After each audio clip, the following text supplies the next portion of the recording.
Dangerous Exit Podcast. This is episode 1 of hopefully a series of many different episodes. I am here joined with my beautiful wife, Bree. We are in the building. I was gonna say the basement, but you don't need to know. You don't need to know like the behind the scenes of everything. So the really funny thing about the basement is that this is the only part of our house that's clean. And if you see the rest of the house, you'll be like, But our kids know they are not allowed in the basement. And so we kind of keep this like the adult area, and it's always put together well. And it's kind of our sanctuary, whereas our upstairs is trash. Always. Well, before we get into like what we're here for, I just want y'all to bear with me because this is the first time I like doing podcasts, and I'm just sitting there with your headphones on or whatever. But we're trying to bring it into the year 2019, 2020. Have some visual effects. So I'm not quite sure what I'm doing with my hands yet. So if I'm talking and you see me doing all of this because I'm not quite sure. Shout out to Dre. He know what I'm talking about. You black men, we just don't know what to do with our hands, especially when we're taking pictures. Look at any pictures of your black male friends. They have no idea what they're doing with their hands. Side note. That's neither here nor there. Anyway, we are here, and today we just kind of want to talk about like purpose, vision, and how, or the lack thereof, yeah. And how over. Man, the last 3 years. We're gonna go with let's go 5 maybe.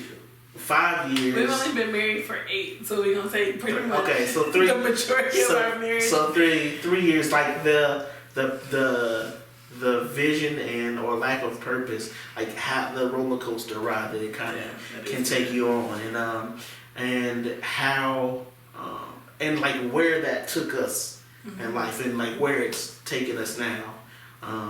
And so I kind of just start off with, like, should we start like in California? Oh, jeez. I think you have to back it up first to kind of like. Okay. So when it comes to vision and purpose, I think sometimes I have a tendency to like see people who are successful and who are doing well, and in the past I've kind of like tried to build my vision off of them. So like, this person, they did X, Y, and Z, so I'm going to do it the same way that they did it. Not recognizing, like, first that God has a story for you that is specific for you, and that the journey that you take will be different from everybody else. And you may go to California, they may stay in Kansas, but neither one is right or wrong. It's just a different path. And so I think we got lost with vision and direction for a long time because we were looking at other people and trying to really just replicate whatever they had done. And so I think you have to start with like how we got lost, I guess. Right. I think part of that is like if you have people in your life that you kind of look up to and that you kind of view as like, man, like these are solid, role models or people that are in my life that I want to kind of aspire to. It's very easy for you to kind of get trapped in the idea of what this is kind of the path that I need to go to. Like, even if no matter what it is, like if I have a business, if I, am on a sports team, if I'm, trying to do stuff in the church, like whatever, you look to people who have succeeded already and like try to replicate those things. And even if like those people are some of your friends, like it's easy for you to like, man, okay, this is how such and such did it, I can do it that way. Very similar. Yeah. And then you get lost because you kind of lose yourself in that. So firstly, like I think we were chasing other people's dreams, like trying to convince ourselves that because that was the path that they had taken, that it was also the path that we should take, and that we would magically or automatically be passionate about it. I think the other thing that we really struggled with was understanding our strengths and our weaknesses. And so, I'm a very direct person. I kind of like shoot from the hip. I say what I got to say.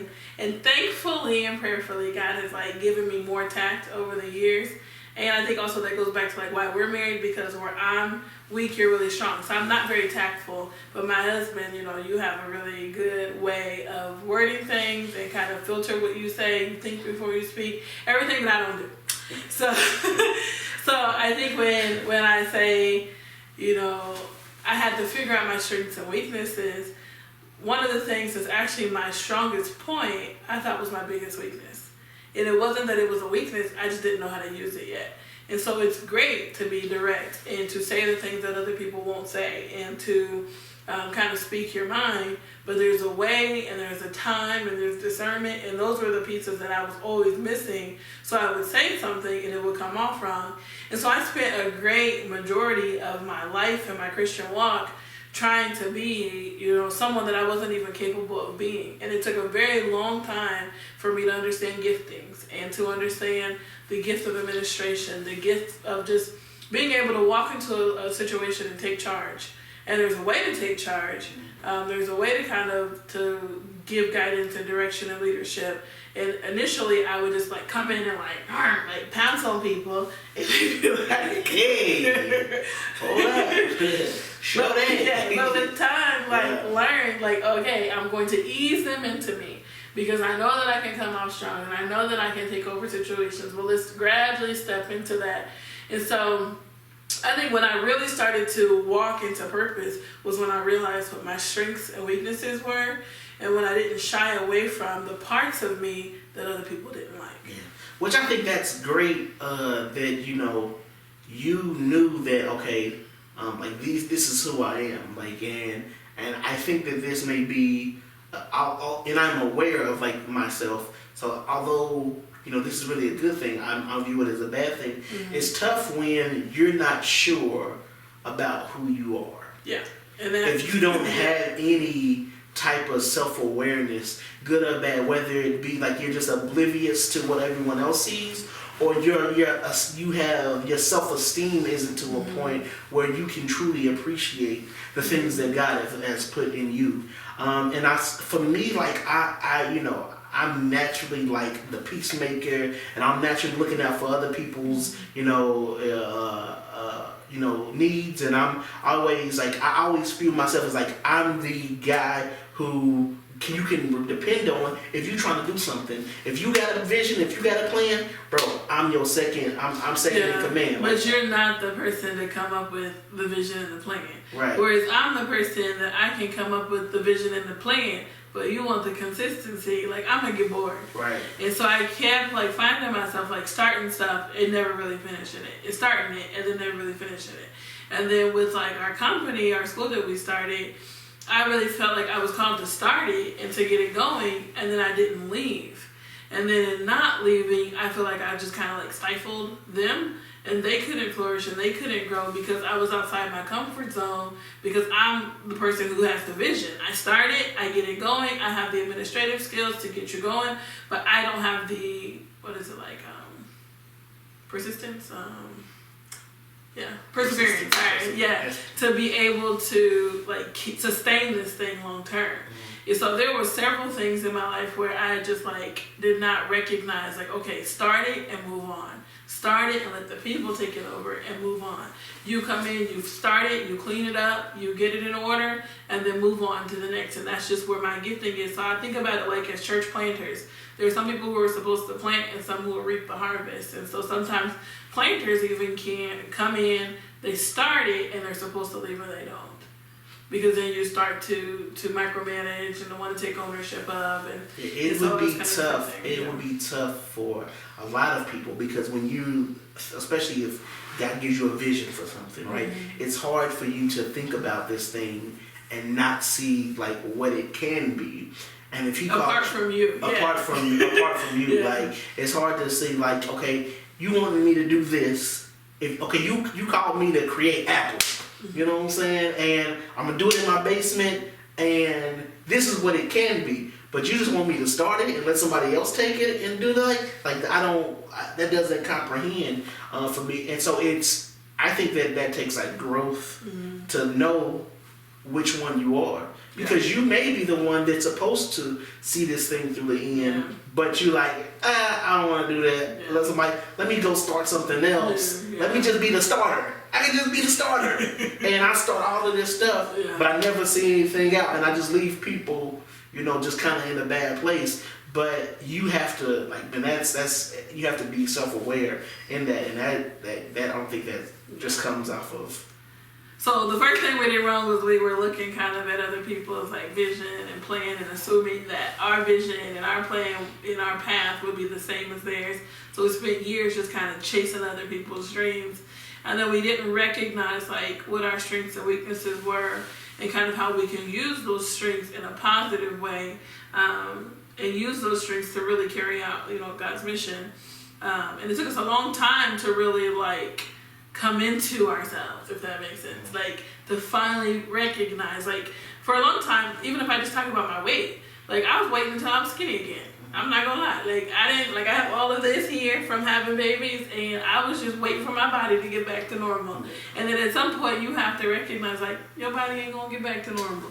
Not anytime soon. It's not gonna happen anytime soon. And you're 34, you're not 24 anymore. So the pictures you see of yourself, those are the 24-year-old Brienne. And so I was just waiting for that to come together. When my weight comes together, then I'll do something. When my, and so. Having to accept this physical version of me, and then also having to accept my characteristics, my strengths, my weaknesses, because it's hard, especially if you're even a little bit saved, to be that woman who's direct, who's blunt, who's forward, because that is the opposite of Proverbs 31. Proverbs 31. So then you're trained. The standard. Shabbat. Yeah. And you're trained from rebirth to strive towards Proverbs 31. And so I really couldn't understand how a Christian woman could be anything but, a certain kind of person who's passive, who's seen and not heard, and who thinks before they speak, and who's polite, and who dresses nice, and who combs their hair every day. Yeah. I'm not a flashy person. Getting dressed and putting on makeup and all this stuff, it takes a lot of effort for me. So then I felt some insecurities there. But yeah, it took us a while to find ourselves. Yeah, and I think as much as Proverbs 31 is the scripture that all women gotta live up to. It's as a man, you, for me, because I am I've just, my nature is to help others. I'm not the rah-rah beat your chest leader guy. Mm-hmm. Right? So when it comes to leadership and leading my family and doing that, other people hey, this is what we're gonna do. I got the plan, I got the vision, I bought the tickets, this is what we're gonna do it, and this is how it's gonna be. With me, I'm all right, I think this is where we're gonna go. Hey, let's kind of think about it. What you think? And then sometimes as a man, that's kind of frowned upon because you're getting other input, or you're weighing the option and you're not just making the decision. Mm-hmm. So I had to come to a point where I had to learn how to lead with the gifting that God has given me. If he wanted to make me the stand out, I gotta command the room guy all the time, he could have did that. But he's I know that there has to be different leadership skills, different people to make the body work together. And if we were all this, then that wouldn't work. If we were all that, that wouldn't work. So, as much as the Proverbs 31 thing is the standard that a lot of women just be man, I gotta get that if I'm not this. And I'm for men, we have those same type of things. We have, we worried about providing and a vision, and we gotta have direction for the family. And if it doesn't, it not only just affects us, it affects our family, it affects our children. So when we're talking about purpose and vision, for me, that's a heavy load, because that's squarely on my shoulders. Mm-hmm. And you say, with a people without a vision, they perish, right? And so, and if I don't have vision, then what am I doing? What happens to my family? Yeah, and I think too, I had to be. So I remember we were having a conversation with well, I'm not saying her name, but we were having this conversation, and she was basically saying to me God can change you. And God can make you more tame. And God can make you, because I'm pretty, aggressive, less aggressive, and can change your language, and can, do all these things. And I just remember thinking, but I don't want to be that person. If I spend my life trying to be X, Y, and Z, then I lose myself. and I lose my giftings. And I do believe in control, self-control. I do believe that sometimes you have this gift, but if you don't tame it, you'll never be able to use it. So I think there's boundaries there. But if I just strive towards being like X, Y, and Z, then I lose Brienne. And I had to acknowledge and accept, like, I was built and wired differently than most of the women that I'm around. And there's a reason for that. And so as you talk about, like, you not being this strong, aggressive, let's go kind of person, and me always being this strong, aggressive, let's go kind of person, it took us a long time in our marriage for me to even really respect him. And just, like, understand, like, no, he's not direct and straightforward, and he doesn't take charge, and he's never going to be the person that comes and sits at the table and says, this is what we're doing. Like, he will probably never do that, ever. And I wanted that because that's what society had told me, like, that's how a man leads. He leads with this iron fist, and you had never done that. And so it took years for me to recognize, like, okay, he's just not wired like that. And you nagging, and you complaining, and you yelling, and you hating him is not going to make him be wired like that. So you recognize his giftings and his strengths, and recognize, like, you guys are the opposites of each other for a reason. And I think when we finally learned that, when I finally learned, like, I'm gonna let my husband handle this situation because he's gonna handle it a whole lot better than me. And you finally learn, like, I'm gonna let my wife take that over because that's all administrative and that's what she knows how to do well. Yeah. And when you finally get to that point where you start to realize, you know, that we were literally made for each other, therefore we fit perfectly. And he's gonna be weak where I'm strong and strong where I'm weak. It begins to work, and you start to walk in a purpose. So. I did want to kind of go back to a little bit what we were talking about earlier when you were talking about, like, I didn't want to be that person, right? Like, I think that sometimes, especially like in the church arena, like, we see someone or see an image of what a person is you know, supposed to look like. And so we strive to kind of to replicate that, and we do the things that make it look like that we are in that good standard. But like, God created, like, us to be different and us to be individuals, and if he wanted us to be like that's the beauty of who we are. Like, we are uniquely created and individually loved and individually purposed to do a myriad of different things. But if we don't value our individuality as Christ gave it to us, then we're gonna miss out on a huge part of our purpose, of our vision, of our gifting, where we fit in the body, like all of that stuff. And I know it's difficult because, you know, you hear all the time, like, well, everybody can't be the head, somebody got to be an elbow or something like that. You know what I'm saying? But why I got to be the elbow? Or the neck that turns or the, you know, whatever. Like, why I got to be this or why that. And so sometimes we think that our gifting or our position is maybe not where it should be because we may think that it's insignificant, or that we don't appreciate the nuances that, like, well, why did God bless this guy to be like, I've been in church since birth, he just got here, and he blessed him to do this and this and that. Like, we don't appreciate our own individuality. I think that that's right. And it's not just an appreciation, but sometimes there's insecurities in that. Like, I had to work through so many of my own insecurities. And so, for those of you who don't know, I'm going to get this out the way. So I have a PhD in nursing. I got it when I was 29 years old. Okay. And hush. Okay. So, and I never would talk about it. I would never talk about it. And people would be like, hey, what do you do for a living? And I'd be like, oh, I'm just a teacher. And then I would quickly, like, change the subject because I didn't want them to ask me, like, what do you teach? And which to me, it always made me a little upset. Like, I want y'all to know, like, I got a doctor. She got that PhD. What you think? I barely graduated high school, but she got this is what I do. I marry up. She got that PhD. You better call her Dr. Ford when you need it. Come on, talk to her. But I wouldn't talk about it. Like, I wouldn't bring it up because I was insecure in it. And I just kind of felt like if I ever acknowledged my degree, then I would have to live up to it. And so at first I thought it was other people. I thought that it was like that other people felt some kind of way towards me, and that they weren't accepting me or weren't befriending me because they were intimidated by me. And then I realized, like, no, it's your own insecurity. You won't surround yourself with people because you're insecure in what God has where He's positioned you. And, you know, sometimes He positions you in a place so that you can bring other people down the same path. And I just wouldn't stand firm in it. Like, I couldn't. I don't know why. And so it took me a long time to even, like, let students call me Dr. Ford. Like, I wouldn't do it because they were twice my age, and how are they going to call me Dr. Ford and they're 40, you know, or whatever. So it was something that I had to work through, and it took a long time. It took a long time for me to just embrace, like, my calling, if you will.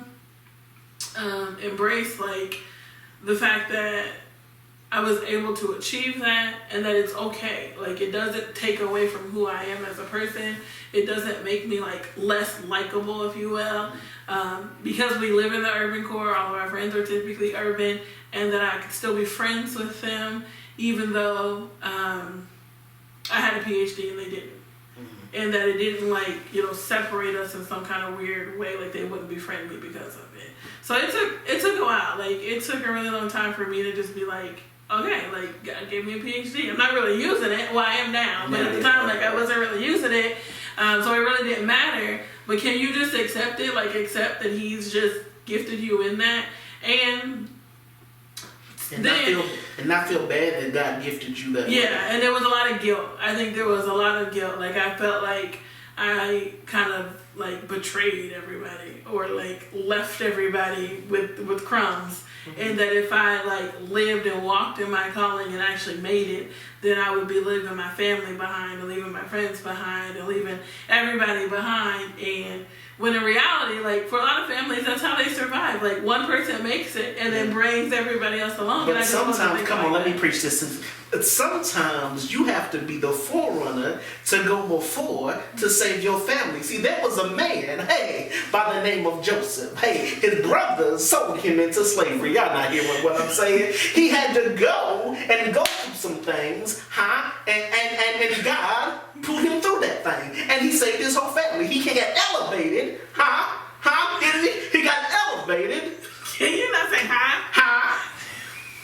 But seriously, we've been watching a lot of documentaries on the Old Testament, so, like, this is definitely in my head. But that always reminds me, like, sometimes, like, we get elevated to a position, or we, you know, are afraid to, like, walk in, like, what God told us to do, because we're afraid of what other people are gonna say, good or bad, and not knowing, like, I'm going to use your position and your gifting for the betterment of your family, for the body, for the community, or what have you. Like, there's some things that you know, maybe we'll get into on this podcast that are going on right now in my life, and there's a lot of fear that is giving me pause to take some next steps. Right. You know what I'm saying? Like, I feel like in my gut, like, okay, I know this is what you want me to do, but why would you call me to do these things? There are other people who are more eloquent, that are more qualified, that are more educated,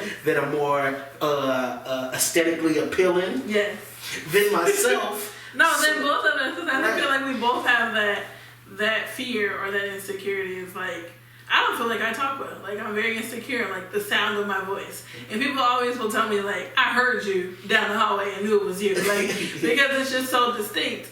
And, like, my vocabulary is down here. My husband's vocabulary is up here. And so I feel like sometimes, which goes back to my degree, like, I just never talked about it because I didn't feel like I was living up to the standard. I don't have the vocabulary for it. That kind of thing. And so it's our own insecurities. But the sermon we just listened to, you know, we like Michael Todd. Shout out to Michael Todd. We love him. But if only we were in Tulsa, or you came to Kansas City, but we digress.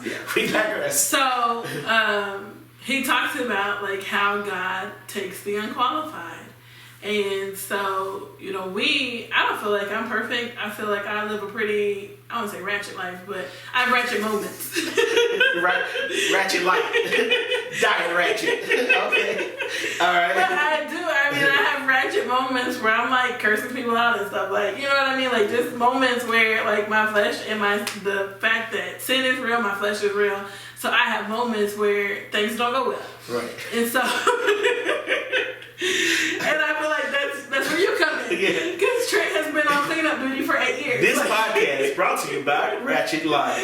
But then it makes you feel like, why me? Like, why would you give me the gifts that you've given me and then call me to impact people in the way that you've asked me to, or to do the things you've asked me to do, when, like, I'm a sinner and I don't do things well and I'm not always in control of my mouth and my words, and sometimes I hurt people for kicks and giggles, like, you know what I mean? Like, that's just naturally how my flesh works. So why would you want to use me? And so, yeah. What I was gonna say was, like, when, like, this whole thing, like, talking about purpose is, like, because when we first got married, like, what I thought my vision, my purpose, my trajectory for our lives and what all of that is a lot different now than it was then. And even that is part of the reason that you can get discouraged.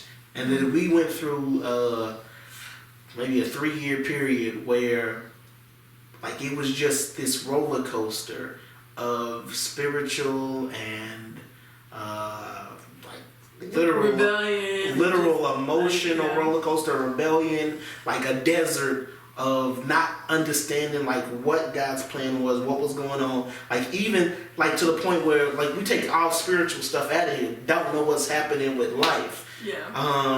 And in that season I realized that, man, depression is a real thing. Like, that's not whatever. But we'll talk about that another time.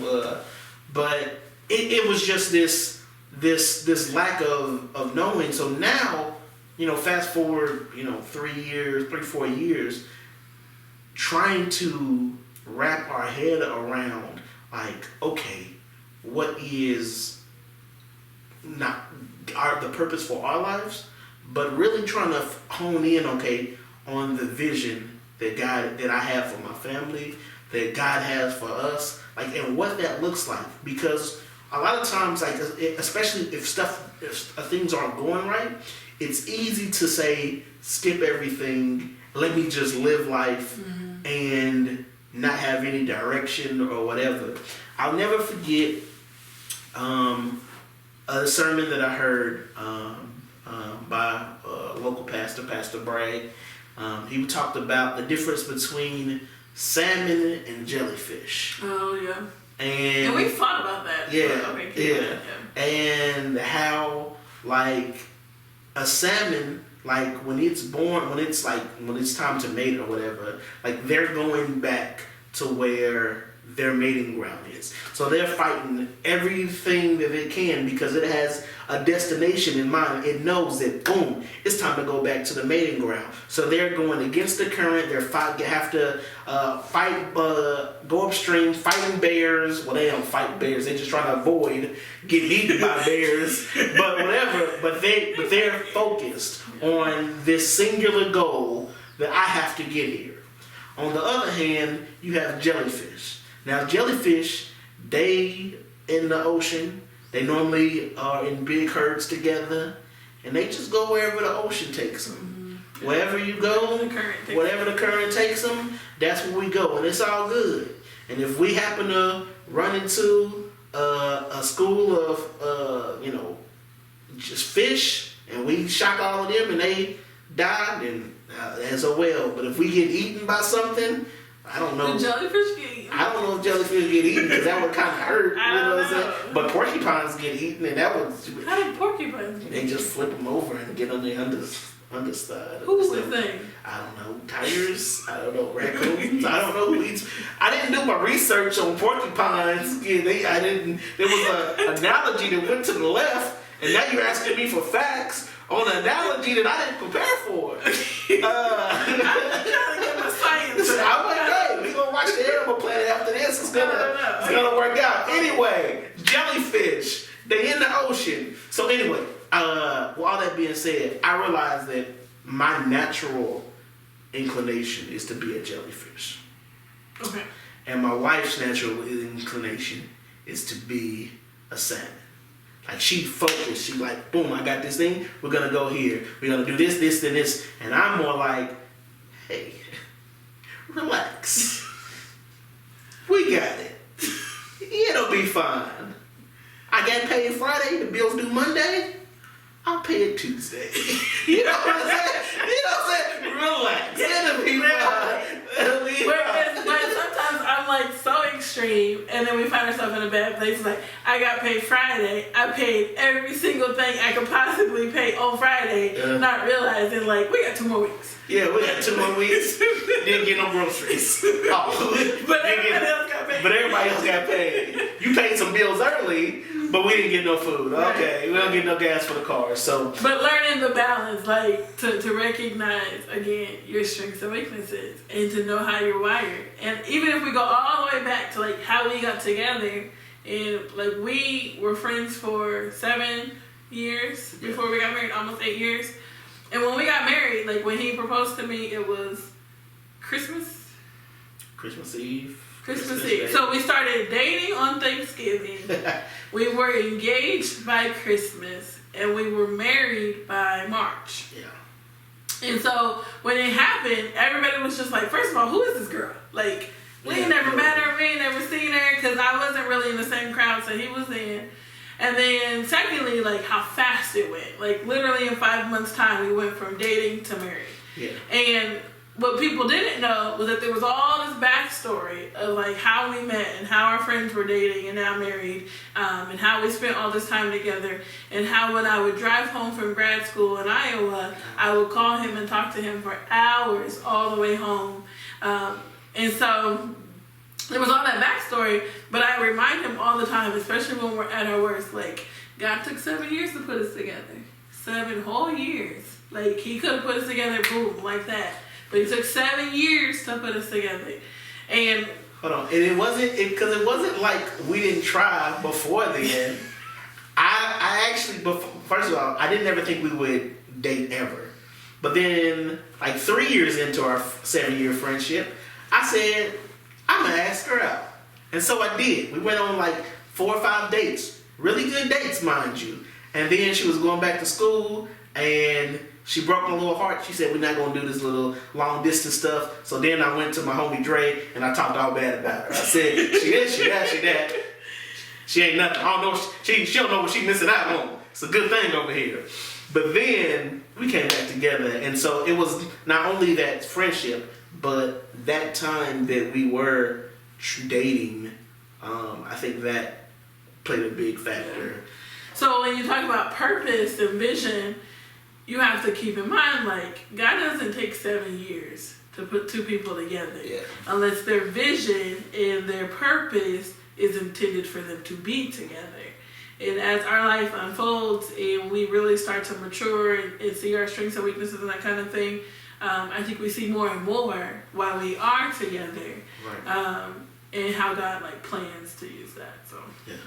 And which is as encouraging as that is, it's equally as frustrating when the things that you think that should be working out. Like, God, I know you told me to do this. We're setting this stuff up, but then it's not working.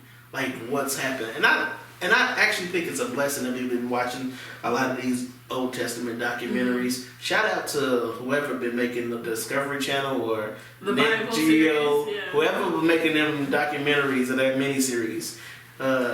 Kudos to you. Big shout out. Anyway, like, I think about like how God operated in the Old Testament, mm-hmm. and man, you see time and time again that even look at David, like, he was anointed when he was a boy. Yeah.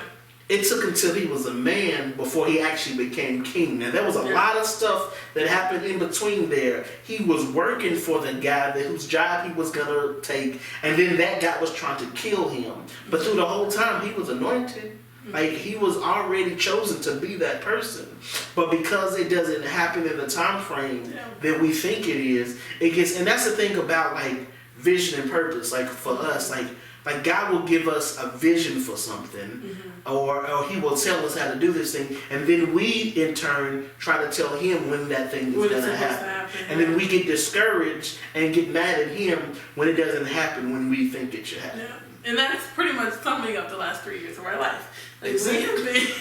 And that's the purpose of this whole podcast. That's the purpose of this however minute long rant that we have been on, was that right there.